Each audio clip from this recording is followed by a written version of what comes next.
Good morning, students. Welcome to Siyusha College. In this lecture, we are going to see different types of measurements available in computer. કમ્પ્યુટરમાં અલગ-અલગ પ્રકારના મેઝરમેન્ટ્સનો શું use છે અને કેવી રીતે ડેટાને માપવામાં આવે છે. તો એના માટેનો આજનો આપણો આખું સેશન છે. તો જેમ આપણે ડેસિમલની અંદર અત્યારની આપણી સિસ્ટમની અંદર કેમ ઓલી કરન્સીને માપીએ આપણે કે ભાઈ 1 રૂપિયાનો સિક્કો હોય, પછી 5 રૂપિયાની નોટ હોય, 10 રૂપિયા હોય, 100 રૂપિયા, 200 રૂપિયા, તો એ પ્રમાણે કમ્પ્યુટરની અંદર અલગ અલગ પ્રકારના મેઝરમેન્ટ્સ છે કે જેનાથી ડેટાને માપવામાં આવે છે. તો એ અલગ અલગ પ્રકારના મેઝરમેન્ટ્સ છે એને શું કહેવાય છે, એની લેન્થ કેટલી છે, તો એના વિશેનો આપણો આજનો આ આખું સેશન છે. તો જોઈએ અલગ અલગ પ્રકારના measurements. So we are starting with our first slide.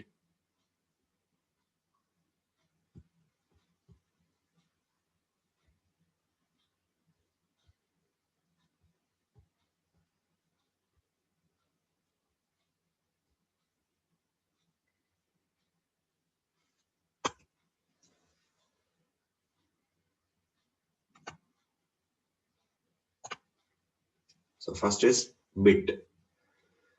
A bit, a contraction of binary digit. Bit word છે એ શેના ઉપરથી આવ્યો તો કે બાઇનરી ડિજિટ. બાઇનરીમાંથી બી લીધો છે અને ડિજિટમાંથી આઈટી લીધું છે છેલ્લું, બરાબર. એવી રીતે કમ્બાઈન કરીને બીટ વર્ડ બન્યો છે. is the basic unit of information in computing and telecommunications. ટેલિકમ્યુનિકેશનમાં અને કમ્પ્યુટિંગમાં કમ્પ્યુટરની અંદર મેઝરમેન્ટ કરવા માટે માપવા માટેનો એકમ છે બીટ. તો સૌથી નાનો સ્મોલેસ્ટ ઇન્ડિવિજ્યુઅલ યુનિટ તો એને આપણે બીટ કહેશું, બરાબર. It is the amount of information stored by a digital device or other physical system that exists in one of two possible distinct states, 0 or 1. ક્યાં તો 0 અને ક્યાં તો 1 તરીકે ડેટા સ્ટોર કરવા માટે કોઈ પણ ડિજિટલ ડિવાઇસની અંદર યુઝ કરવામાં આવતો એકમ એને આપણે બીટ કહેશું, બરાબર. સેકન્ડ પોઈન્ટ થોડો મોટો છે, તો એનો સિમ્પલ વે સમજો તમે કે શું કહેવા માંગે છે કે કોઈ પણ ડિજિટલ ડિવાઇસ હોય, બરાબર છે, ડિજિટલ ડિવાઇસ આપણા ફોન છે, કમ્પ્યુટર્સ છે, તો these are cold digital devices. તો એની અંદર ડેટા સ્ટોર કરવા માટે જે એકમનો યુઝ થાય છે એને આપણે બીટ તરીકે ઓળખશું, બરાબર. સૌથી નાનામાં નાનો એકમ સાઈઝમાં સૌથી નાનો આપણે કેમ 0 છે, બરાબર. આપણા મેથેમેટિક્સ પ્રમાણે સૌથી નાની વસ્તુ 0 છે, એવી રીતે અહીંયા બીટ છે. બીટ એટલે ક્યાં તો 0 અને ક્યાં તો 1. તો 0 ને પણ એક બીટ તરીકે ઓળખવામાં આવે છે અને 1 ને પણ એક બીટ તરીકે ઓળખવામાં આવે છે, બરાબર. So next is nibble. તો nibble એટલે શું? In computing, a nibble, often nibble or even nibble, to simulate the spelling of byte, is a 4-bit aggregation or half an octet. તો હવે અહીંયા થોડું નવું શીખવાનું છે. તો જે આપણે આગળ બીટ ભણ્યા છે એવી રીતે 4 બીટને ભેગા થઈને જે વસ્તુ, જે નંબર બનાવવામાં આવે છે એને નિબલ તરીકે ઓળખવામાં આવે છે. 4-bit નંબર, બરાબર, 4 બીટ ભેગા થઈને બને તો એને આપણે નિબલ કહેશું, બરાબર છે. એનું બીજું નામ નાઇબલ પણ છે, નાઇબલ તરીકે પણ ઓળખવામાં આવે છે. અને પછી શું લખ્યું છે? Half an octet. Octet means શું? તો એ હમણાં આપણે ભણી છીએ, બાઇટ્સ ને આપણે ઓક્ટેટ કહેશું. તો બાઇટ એટલે કેટલું? તો કે 8 બીટ નો નંબર. 8 બીટ ભેગા થઈને જે બનાવવામાં આવે છે એને આપણે બાઇટ કહેશું. તો ઈ બાઇટ નું અડધું એને આપણે નાઇબલ કહેશું, રાઈટ. પછી a 4-bit number is said to be as નાઇબલ. 4 બીટના નંબર તરીકે નાઇબલને ઓળખવામાં આવે છે. તો આ વસ્તુ નિબલ અથવા નાઇબલ જ્યાં પણ વાંચો તો ત્યાં આપણને ખબર પડી જોઈએ કે 4 બીટની વાત કરવામાં આવે છે. 4 બીટનું કોમ્બિનેશન કર્યું હોય, કાં તો એવું હોય, જો એક્ઝામ્પલ તરીકે તમને કહું તો 1011, તો કેટલા બીટ થયા? 4 બીટ થયા. બીટમાં શું આવે? કાં તો 0 આવે ને કાં તો 1 આવે. એ હમણાં આપણે આગળ જોયું. તો 1100 પણ એક નેબલ થઈ શકે, બરોબર છે. 1110, 1000, 1010, these all are the examples of nibble. Right. તો 4 બીટનું કોમ્બિનેશન જ્યાં કરવામાં આવે ત્યાં નાઇબલ કહેવાય. અને આ એક માર્કમાં આવું બધું પૂછાય છે, આપણે યાદ રાખવાનું. નેક્સ્ટ,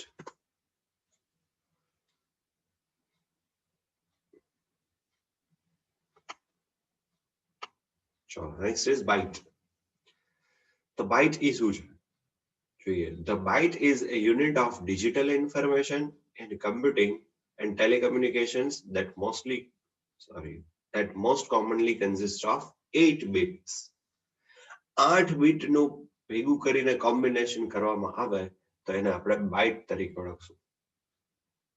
8 બીટ ભેગા કરવાના, 10 નું કોમ્બિનેશન કરીને 8 બીટ થતા હોય તો એ આખાને આપણે બાઇટ તરીકે ઓળખશું. એ આખો વર્ડ જે બને, એ આખો નંબર જે બને એને આપણે બાઇટ તરીકે ઓળખશું. બરોબર. તો 8 bits is equal to 1 byte. 4 bits is equal to 1 nibble. આટલું યાદ રાખવાનું છે ખાસ. આટલી વસ્તુ ખાસ ભૂલ્યા વગર આપણને ખબર રહેવી જોઈએ. પછી આગળ જઈએ. Double word. તો 32 બીટ લોંગ વર્ડ જે હોય એને આપણે ડબલ વર્ડ તરીકે ઓળખશું. 32 બીટ્સ નું કોમ્બિનેશન કરીને જે નંબર બનાવવામાં આવ્યો હોય it is said to be as double word. તો પછીનો આવે છે વર્ડ. તો વર્ડ કોને કહેશું? Word is 16 bit long. 16 bit ભેગા કરીને એક નંબર બનાવવામાં આવે તો ઇટ ઇઝ કોલ્ડ વર્ડ. એને આપણે વર્ડ તરીકે ઓળખશું. તો કેટલી વસ્તુ આવી છે ફરી વખત બધું રિવાઇઝ કરી લઈએ એકવાર. ચલો બીટ્સ બન્યા. બીટ મીન્સ આઈધર 1 ઓર 0, ક્યાં તો 1 અથવા 0. એને આપણે બીટ તરીકે ઓળખશું. પછી આવ્યું નાઇબલ. તો એને શું શેના તરીકે ઓળખશું? 4 બીટ્સ નું combination. The combination of 4 bits is called nibble. પછી આવ્યું 4 પછી 8 બીટ. 8 બીટ્સ નું કોમ્બિનેશન વાળો નંબર એને આપણે બાઇટ તરીકે ઓળખશું. બાઇટ. પછી 16 બીટ કોમ્બિનેશન આવ્યું એને આપણે વર્ડ તરીકે ઓળખશું. And after that 32 bits નું combination, it is what is called double word. તો આ બધી ડેફિનેશન્સ એક એક લાઈનમાં એક એક માર્ક્સમાં પૂછાય છે આપણને કેટલા બીટ્સ શું હોય. તો આ બધી વસ્તુ આપણને યાદ રહેવી જોઈએ. બરાબર. ત્યાર પછી બીટ બાઇટ મેથ. હવે અમુક થોડુંક મેથેમેટિકલ એની ટર્મ્સ મૂકેલી છે અહીંયા. અને પછી મેં છેલ્લી સ્લાઇડમાં આખો મોટો ચાર્ટ મૂક્યો છે. બરાબર. અલગ અલગ ટાઈપના કોમ્બિનેશન્સ. તો એ જોઈએ. ચલો તો બીટ બાઇટ મેથ પહેલા જોઈએ. સ્ક્રીન શેર કરી દઈ.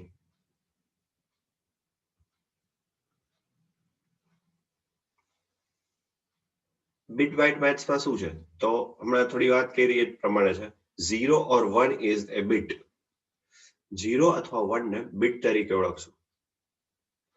પછી જો શું લખેલું છે 1 0 1 1 0 1 0 0. તો કેટલા આંકડા છે એ ગણવાના આપણે. How many numbers are there? તો કેટલા છે જુઓ. તો ચલો આપણે જોઈએ કે 1 2 3 4 5 6 7 8. ચલો તરત યાદ આવવું જોઈએ તમને. 8 બીટ્સ છે. 8 બીટ્સ નું કોમ્બિનેશન કર્યું છે. જો તો is 1 byte. બરોબર છે. 8 બીટ્સ નું કોમ્બિનેશન એને આપણે એક બાઇટ તરીકે ઓળખશું. પછી 1024 બાઇટ્સ. હવે મેઝરમેન્ટ થોડું વધે છે. જોજો મેઝરમેન્ટ થોડું વધે છે. 1024 bytes is equal to 1 KB. KB means kilobytes. બરોબર. કિલો નોર્મલી કિલો એટલે શું હોય? 1000 ગ્રામ ઇઝ ઇક્વલ ટુ 1 kg. તો ઓલમોસ્ટ 1000 જેટલા થાય છે જો બાઇટ્સ. એટલા માટે એને કિલો વર્ડ આપવામાં આવ્યું છે. કિલો તરીકે ઓળખાય, કિલોબાઇટ. તો 1024 બાઇટ્સ ઇઝ ઇક્વલ ટુ 1 કેબી. પછી એવા 1024 કેબી ભેગા થાય 1024 kilobytes is equal to 1 megabyte. યાદ રાખવાના છે digits. 1024 MB is equal to 1 GB. 1024 GB is equal to 1 TB. GB means gigabyte, TB means terabytes. આટલી વસ્તુ છે. આનો આખો એક ડિટેલ ચાર્ટ છે ને એ આપણી પાસે અવેલેબલ છે. તો ડિટેલ ચાર્ટ આખો જોઈએ કે જેમાં તમે આરામથી નોટ ડાઉન કરી લેજો કે કોને બીટ કહેવાય, કોને byte, kilobyte, megabyte, gigabyte, terabyte. એમાં તો હજી આગળ સુધી છે. જોઈ લઈએ. Chart of different storage units. બરાબર, બાઇનરી ડિજિટ, પછી 1 બીટ, પછી 1 નિબલ તો 4 બીટ.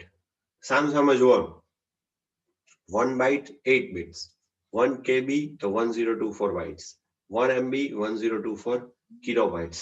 બરાબર, તો એ પ્રમાણે જ ખાસ જોતા જવાનું છે. 1 MB is equal to 1024 KB, 1 GB is equal to 1024 MB. એ પ્રમાણે જોજો, છેલ્લું જો બધું નવું આવે છે. ટેરાબાઇટ્સ પછીનું પેટાબાઇટ્સ, એક્ઝાબાઇટ, ઝેટાબાઇટ, યોટાબાઇટ, બ્રોન્ટોબાઇટ અને જીઓબાઇટ. તો આ પ્રમાણે અલગ અલગ આખા યુનિટના ચાર્ટ છે. તો એ આપણે જોવાનું છે. નોટ ડાઉન કરી લેજો. બહુ બધું એટલું બધું છે એક સુધીનું યાદ ન રહે તો હાલે. આપણે યોટાબાઇટ સુધીનું યાદ રહે તો ઇનફ છે. બરોબર, એટલી વસ્તુ સુધી આપણે આવશે. આટલું આપણે આજના આ સેશનની અંદર રાખવાનું છે. એટલું કમ્પ્લીટ આવડવું જોઈએ આપણને, બીટ થી ચાલુ કરીને ટોટલ યોટાબાઇટ સુધીનું. તો એ એક આપણી CF ની બુકમાં બધું નોટ ડાઉન કરી લેજો અને યાદ રાખી લેજો. ઓકે, આજના આ સેશનમાં આટલું રાખી.